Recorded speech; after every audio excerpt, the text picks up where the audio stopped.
pandemic and beyond. What's the new normal for serving customers in business today and leading teams?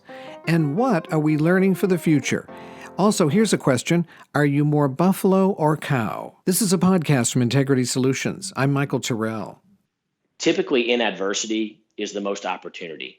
And opportunities arise when there are challenges and issues and things. And if you can step in and be a problem solver for your customers, people want to do business with people who are problem solvers. If you can become that type of a person, you move yourself from being a vendor to more of an advisor. That's Mike Fisher from Integrity Solutions, who's on the front lines of helping sales leaders and teams come to grips with doing business from a distance as the COVID-19 shutdown enters month 2. We caught up with Mike recently. It was easy to do that because he's where we all are, working at home. But he's busy helping sales leaders and teams make progress with what we're all starting to see as the new normal. We have edited excerpts from that conversation, useful ideas for what works now. Mike, thanks for making the time. Great to be here, Michael. Look forward to the conversation. I asked the question at the start here, are you more buffalo or cow? That comes from a story I've heard you tell often, and it speaks to behavior that we all adapt, one or the other. Can you tell the buffalo cow story briefly and put it in context? The buffalo cow story is basically, that comes from a book by a gentleman named Rory Vaden. And it is a book, the book's called Take the Stairs. And what he talks about is growing up in Colorado, a storm will come over the mountains and into the plains very quickly. And it's interesting how a buffalo and a cow will handle that situation totally different. A cow will turn and they'll walk away from the storm. And as the snow or the storm overtakes them, they're walking away from it and it's slowly overtaking them. And they're actually prolonging the length of time they're in that storm because they're really walking with the storm. Whereas a buffalo will turn and attack the storm, if you will. They will walk directly into or run directly into the snowstorm, and they will shorten the length of time that they're actually in the storm. And the example is basically talking about if we have a difficult situation or if we have a difficult conversation that needs to be had with a customer or with a colleague, oftentimes we will take that cow example and we'll avoid it, making it really worse, building the emotion. Whereas if you just directly hit it head on, have the conversation, many times it's not near as emotional as we think it is. And I think people respect you more when you take that on. And so in that example, it's really just saying that for now, as we have some difficult times and some difficult situations, then there's two ways really to look at how do you handle those situations. Mike, that's such a great way of framing what we're looking to do here. In a sense, unpacking how to be more buffalo than cow. Can you get us started? So the first things first is we have to realize that this is the new normal. So we have to accept it and say, okay, the new normal means, one, it doesn't matter what business you're in. Right now, you're homebound. And so most businesses are homebound and we're not going out and calling on customers. And so if I'm used to face-to-face, this means I'm at home. If I'm used to working out of an office, this means I'm at home. And so I think we have to first own it and say, this is where we're going to be working now. This is the new normal. So you have to face that and say, okay, how can I now help my customers in a different way? I think organizations are realizing that they can do business this way. They can save money sometimes, if you will, but I think some businesses are changing. I'll give you an example. The medical device world, we do a lot with that, and they cannot go into hospitals and see doctors. And I think what is now is the form of communication with those physicians and the relationships that we've built with those physicians now is a chance, an opportunity to say, okay, first, how can I help you? I think our attitude has to shift from selling products so much right now to what can I do to help? And the reason I say that is I think as you build this foundation now on the front end of this, where what can I do to help and take the pressure off of you? I think that's going to carry over to the backside of this from hey, I appreciate you helping us out when we needed that. And that, what's the best things we can do to, for example, how would you like for me to communicate with you? Is it easiest by text? Is it by calling? Is it email? What do you want? And I promise I'm not going to bombard you with things, but we need to have an open line of communication right now to get through this, that type of thing.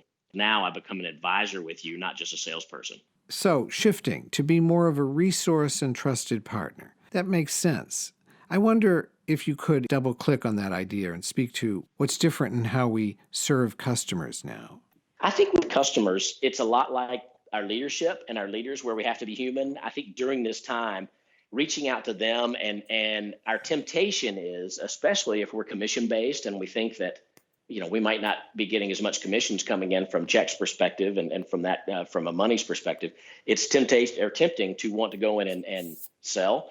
And I think it's almost the opposite, where if you'll go in and think from a standpoint of the mindset is, how can I help you? I need to be a solutions based person. So I need to be thinking, what are some challenges that you're having, and how can I make this easier for you? How can I help you? What are some things that you need from me right now? And when you can go in with that mindset, I think you actually strengthen the relationship, not lessen your sales, if that makes sense. And I want you to be thinking in terms of, what are some things you can do to help the customers? How can you make things easier for them and take things off their plate? Because I'll go back to that term of psychological reciprocity. When you help them in times of need, they're going to come back and help you. And if they're struggling and they're challenged with their business right now, step in. What are some things you can do to go above and beyond and help them? And I think you'll strengthen the relationship piece, so that when things start to lift and get a little easier, they remember that. And that's where that reciprocity comes back in, and they, hey, I appreciate it. And I thank you for helping us out. Now, how can we help you? I think there's a shift that happens with that. Mike, can you reinforce for leaders key shifts to be mindful of now as we move into what's now month 2 of this pandemic crisis? I think as leaders, one of the things that we have to do is you have to realize you have to be human, especially in the very beginning of all this. Because if you, as my leader, called me and we started talking about numbers and, hey, have you called these people or followed up with them? Or, hey, what's your orders look like?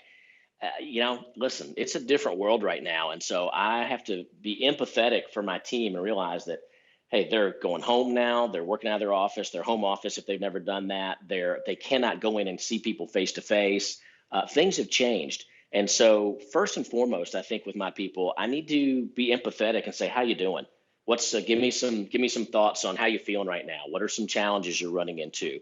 And take a few minutes. I got a call yesterday from a manager that's a previous manager, actually, that called me and said, hey, I just want to check in on you.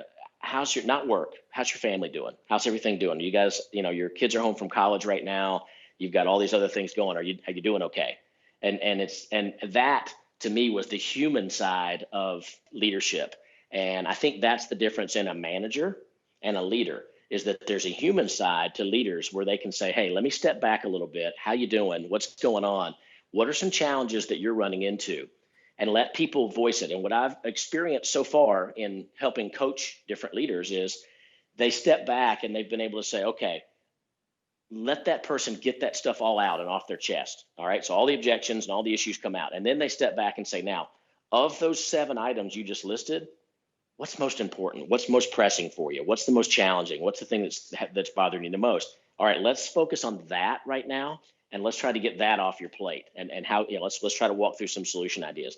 And it's almost like people get a chance to exhale and go, I've got all this, and I just need you to listen to me. Because if you've ever seen the little thing that's called "It's Not About the Nail," that they can step back and they talk about, listen, I don't need you to fix this for me. I need you to just listen to me. You let them get it all out and then say, okay, now what's most pressing? How can I help you? So that's the first part, is you got to be human. The second part is, I think we need to look and reassess what our goals are, because there's going to be a period of time here where if my people were doing a certain number of face-to-face and we were getting business, they're not getting those opportunities now, and they're not getting those face-to-face, and the orders are going to cut back. They are. So we have to set back and go, in most businesses anyway, we have to set back and realistically say, okay, what do we think are some realistic expectations and goals so that we can still be productive while in this new environment? Because it doesn't stop. We can't just make excuses and say business stops, because it doesn't. But if, for example, let me go back to medical device. If medical device folks are used to having all these surgeries and now elective surgeries have been cut off, well, I can't control that. So now what I can control is, okay, 2 things. One, let's get taking care of what we can with the patients that they need to see now, or the ones that we're working with, the physicians that have this amount of business that they're doing with me. Now, what that also tells me, though, and here's where people have to remember, and where you have hope, is that you step back and say, okay, there's going to be a influx of all these other cases or other surgeries that come in afterwards when this lifts, because they've been piling up for the last 30, 60 days.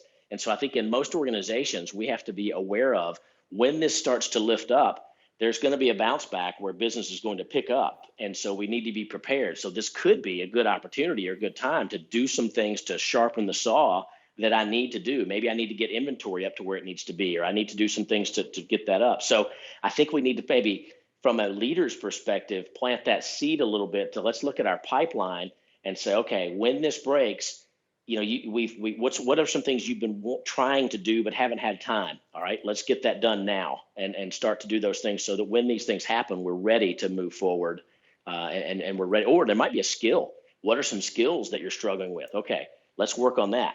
You have a caution for leaders who, to a large extent, might be feeling a lot of pressure right now to have all the answers. I'll show my age and that I have an old successories calendar that I still use. And you flip it over, it always has a positive, motivational type of a saying. And one of them recently was, ask your team, they know the answer. Ask your team, they know the answer. And what I take from that is, when you think about challenges and what do you think you should do solution-wise, what do you think we could do about it? Let your team tell you, they know the answer. They know what's holding them back. They know things that they need to get better at and skills. What are some things you'd like to see happening that aren't happening now? What are some things you'd like to improve in and get better when we come out of this? They know the answers to that. And so it gives you a chance to do some coaching to help let them share with you solution ideas. One more thing I'll add to that. As we start talking about goals and planning and preparation, it needs to be their goal, not your goal.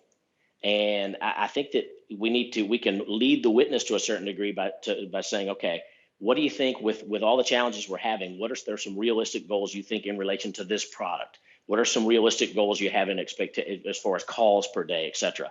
But let them be their goals, because they'll take ownership of their goal. If I push down something on top of them and tell them they need to do this, they may do it reluctantly, but sooner or later you start to get pushback. Let this be their goal and own it. And I think there's real benefits to me as a leader when I can let them start solving their own problems versus me solving it for them. Okay, Mike, one last thing. I wonder if we can wrap up with a specific lesson. What's a tip that's most useful for sales leaders right now? Let me ask a question. If your people came to you as a leader, and they came to you and they had a problem, but they brought you 2 solution ideas, would that be beneficial?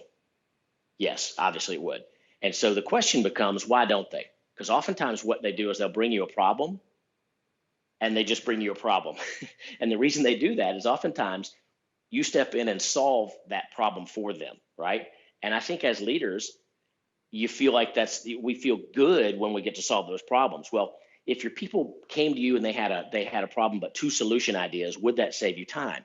So we need to step back and get in the habit of saying to them, okay, this is the situation. How do you think you should solve it? What are some solution ideas? So when you come to me with these issues or a challenge, bring 2 solution ideas that you think might be helpful. And what you're doing when you do that, people feel good when they solve a problem.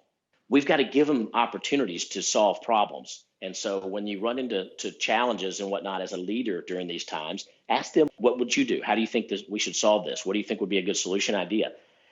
I had someone come to me one time and say, a great question that one of my managers asked me was, how would you handle this if you were in my shoes? And he literally said, I want you to sit behind my desk. I'm going to sit over here. You sit in my desk and let's talk about this problem. How do you think you would solve it? And he said it was a real aha for him to step back and look at it through a different lens as the leader now. And so I think when you give your people opportunities to solve problems, you're developing your bench strength for problems. And so I think one of the things that we might think about as leaders is that as we're going through this tough time, how can I challenge my people a little bit with solution ideas and just test the waters a little bit? How do you think you would solve this? How would you do that? I lean on them a little bit for certain things, and you're going to develop cream's going to rise to the top. So you're going to develop some future leaders through this adversity that we're going through right now. Mike Fisher with an Integrity Solutions conversation for sales teams and leaders about how to cope and even thrive in the new normal as the COVID-19 pandemic moves into month 2. You've been listening to a podcast from Integrity Solutions. I'm Michael Terrell.